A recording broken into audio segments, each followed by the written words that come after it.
guys? Time for another daily grind, and yes, I know I'm late. I've been fiddling around. The dogs were barking. Yes, it's been one of those days. Anyway, time for a sit down and a cup of coffee. I really do need this. That's good. That's good. Anyway, right, it's only going to be a quick one today because it appears to be another slow news day. If you don't know what this is by now, I mean, this is what, episode 8 now? I am getting there. The Daily Grind, I go through all the day's news, and unfortunately there's not a lot today. It seems, as I say, like one of those slow news days. But we will kick off with the fact, this was one I think came out last night, or late yesterday anyway.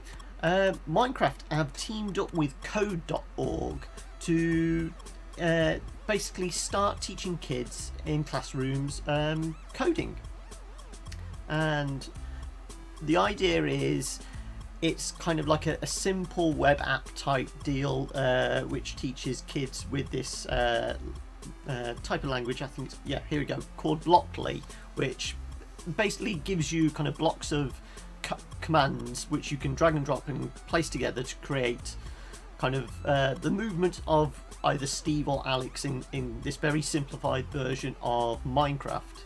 And it's designed to, as I say, teach kids the basics of coding, and it's a cool thing. I mean, obviously Minecraft has been used for a while in classrooms. A lot of teachers use it to help engage with kids for anything from kind of simple structure building, you know, it's essentially Lego, to, you know, using the redstone and teaching people how to kind of create contraptions and all that. So it has been used in classrooms before, but this is a new approach, then teaming up with code.org to basically teach the basics of coding. And it is kind of a simplified version of JavaScript for kids to learn with. But I think this is really cool that they're introducing new ways of teaching kids how to kind of get a grasp on kind of game design and things like that. So I thought that was quite a cool thing to do, and it's an interesting one as well. If you want to try it out for yourself, you can do. All you have to do is go across to, I've got the thing somewhere here, I've lost it, where'd it go? Yes, code.org/MC. I will put a link in the description once this video's done. So yes, if you want to try this coding out, it apparently takes about an hour, so it's designed for kind of like a classroom type situation. But it's a simple, runs you through a kind of tutorial on basically guiding Steve or Alex through, I think it's stuff like collecting stuff, building a house, and then guiding them through a maze of creepers or something like that. But it's very simplified. I mean, I might even try it out myself. If that's something you want to see on the channel, do let us know. What else have we had? As I say, slow news day, so it's been hard to pick out stories, but there has been kind of Tomb Raider news, but not this Tomb Raider, this one. Yes, apparently there is a reboot of the Tomb Raider film franchise in the works. They've announced that they've got a new director, new writer on board. Apparently this kind of Tomb Raider reboot has been in the works for a while now. I think it's been like 5 years in the works, and I'm doing my reading up on this. It's quite amusing to hear that apparently Tomb Raider 2 Cradle of Life is still the second most successful video game to film adaptation there's been, just behind Prince of Persia. Now, I've said before, I thought Prince of Persia wasn't a bad film. It kind of, I got the impression it was a kind of Saturday matinee, Sunday afternoon movie, just big dumb fun. It was a Bruckheimer, you know, type film. You know, it was Pirates of the Caribbean, but with Prince of Persia skin. But yes, they are apparently trying to reboot the Tomb Raider film franchise, and they've got a director on board. Now I'm going to butcher this name. It's Raw Uthag? Norwegian director. He's done some kind of smaller Norwegian films and TV type stuff. Credits include The Wave, Hellfjord, Escape. But this will actually be his first English language film. So the studio is obviously taking a gamble on him. I personally, I can't say I've seen any of his work, so I wouldn't be able to judge. But it's not a name I'm familiar with. But they've got Raw on board, and they've also hired, or at least it's rumoured that Geneva Robertson Dewart is attached to write, and they are the co-writer for Transformers 5.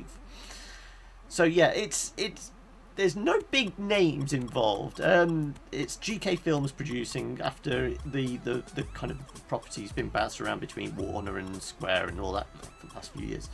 But this was kind of inevitable. Obviously, we've got Warcraft coming out next year. We've got Assassin's Creed is next year as well. So there is going to be kind of a big revival in video game to film adaptations. I still don't know if it's going to work. The whole thing with video games as opposed to movies is video games give you that agency to actually do stuff yourself. It doesn't translate over to film like in Super Mario Bros. Anyway, moving swiftly on. What next? Yes, news from Denatone. Apparently they did a press release, I think it was the first thing this morning, announcing a release date for the Hotline Miami 2 level editor. Now this has been in the works for a while now, and it's oh, Fran's in the chat. I disagree with John, video game movies are the future. No, they're not, Fran, really. They've all been bad now means nothing. Hype, there's been good believe. John, you need to believe. I don't need to believe. I'll believe it when I see it, Fran. Anyway, moving on. Yes, Hotline Miami 2 level editor. This is, they've said about this for a while, but apparently we are getting the beta of the level editor the 10th of December. Now this is going to be for Windows only to initially. I've got some more details here. Let me check on them. Yeah, Windows only initially. They are going to be introducing a Mac and Linux version, but there's no kind of nothing for PlayStation in the works. They've said Workshop is not available at the beginning, but will be added later. So I dare say once there's kind of a groundswell of people creating levels, they'll start to introduce it onto Steam Workshop, and people will be able to share their levels that way. They're also saying they're planning on having some kind of tutorial videos going up before the 10th, and obviously anyone who has the game will actually be able to get hold of this level editor for free. No need for kind of codes, I think it was. Where did it say? Plans. The beta will be open during December till early January, and then the final version out shortly after that. No promises that the levels made in beta will be carried over into the final version. So the beta version is going to be just as a practice. But yes, we are getting level editor in Hotline Miami, and that was one of the things people said they did want. Whether people will actually create anything kind of innovative, I don't know. It might just be a very simple editor. I've not seen any details on exactly what is going to be involved in the level editor. And that's about it. I mean, there was one other little bit today, but this is going back to last week again. There has been another Fallout mod. Apparently this one though is a more practical one than naked mods anyway. This is a new dialogue UI mod, which essentially gives you all the options for the dialogue tree.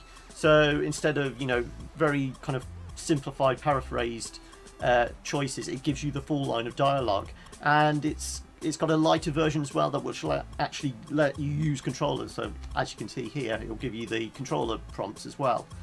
So yes, it hasn't taken long for the modding community to get behind Fallout, and that's exactly what Bethesda wanted. They did say at the start they wanted it to be moddable right from the get-go. And obviously the whole thing with the create your own town in Sanctuary and all that kind of thing has been one of the selling points of the game. The amount of people I know who have spent more time decorating their houses than actually going out on story missions is ridiculous. Yes, I'm looking at you, Fran. Oh, GMG have said they're going to tell users where keys come from. Yes, I did pick up this. Yeah, if I mentioned it yesterday. Apparently, GMG have had their wrist slapped again for selling grey market keys. Obviously, it happened back in May, I think it was, whenever Witcher 3 came out. There was this whole controversy surrounding GMG and CG Projekt Red saying, well, we never supplied Green Man with any keys. How can they do pre-orders and sell copies of our game without actually getting them from us? So yes, apparently it was the CEO of Green Man Gaming went on Reddit. Let me see if I can find the story again. Yeah, GMG's Paul Sulyuk, I don't know how to pronounce that, told GameSpot in a statement that he's tired of being asked to divulge the details of retail partnerships and the fundamentality of grey or non-official stock.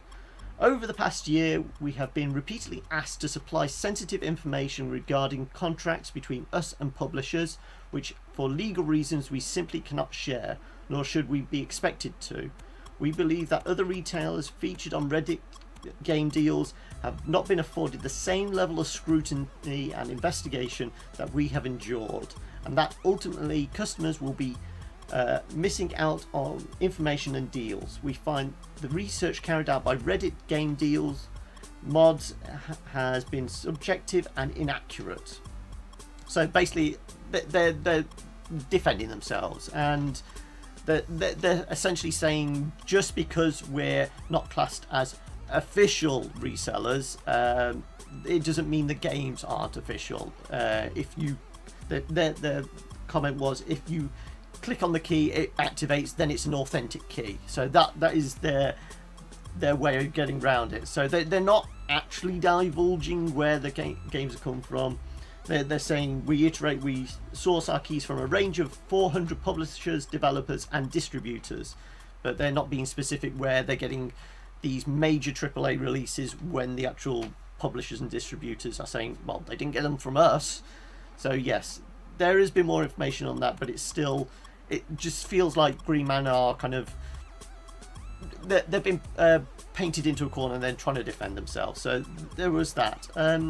If there is any other information people have that want me to chat about, as I said, this was a relatively quick one because again, it's a slow news day. There's not a lot going on. A noob improves. I can't post a link through because YouTube. Yes. Well, if you type out what it is, I may have probably already seen it already this morning. Nope, they're giving away the source now. Okay, right, I didn't see that. So, okay, I will follow that up. I'll do some digging and that will go in tomorrow's daily grind. As for us, what's happening? Last night you may have seen Fran has been playing Paladins, the new first-person shooter from Hi-Rez. It's this current crop of first-person team-based shooters. Obviously, this is kind of Hi-Rez's version. It's a bit like Overwatch, a bit like TF2.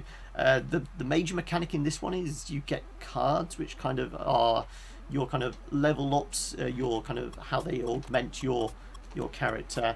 So yeah, if you want to check that out, check the link. They'll either be down below or you can click on the annotation once this video goes out on the channel.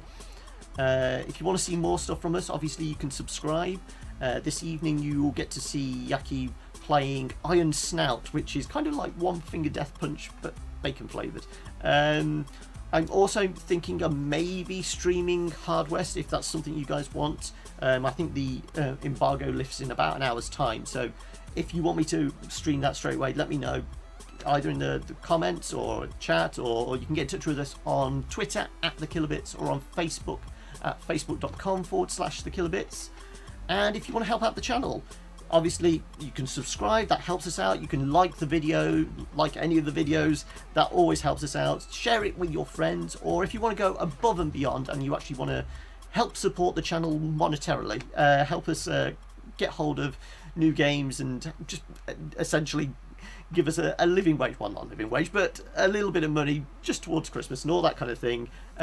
Obviously you can check out Patreon. patreon.com/thekillerbits. All we're asking for is, if you want to support us, you can just give us like $1 a month. That will just help towards the running cost of the channel.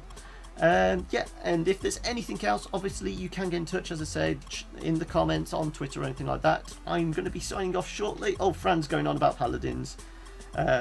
Also, I forgot Fallout 4 is 48 quid, so I can't complain. Okay. Yeah, so if there's anything else... Oh, yes, the Paladins competition. Yes, if you want to try out Paladins for yourself, we are running a competition where you can get hold of a beta key. Is that running until Friday, wasn't it, Fran? So yes, if you want to check that out, it's at the end of the Paladins video. If you fancy trying it out for yourself and want to get in on the beta for Paladins, do check out the video to get hold of a beta key. Okay, well that is it for me today. As I said, it was just a short one because there's not a lot of news. If there's anything you do spot that you think I should be talking about, do let me know, as I said, again, in the comments, or get in touch with us on Twitter. That's where I always am. And I will see you guys tomorrow at 3:30. Hopefully. I may be late again. I don't know. Okay, bye.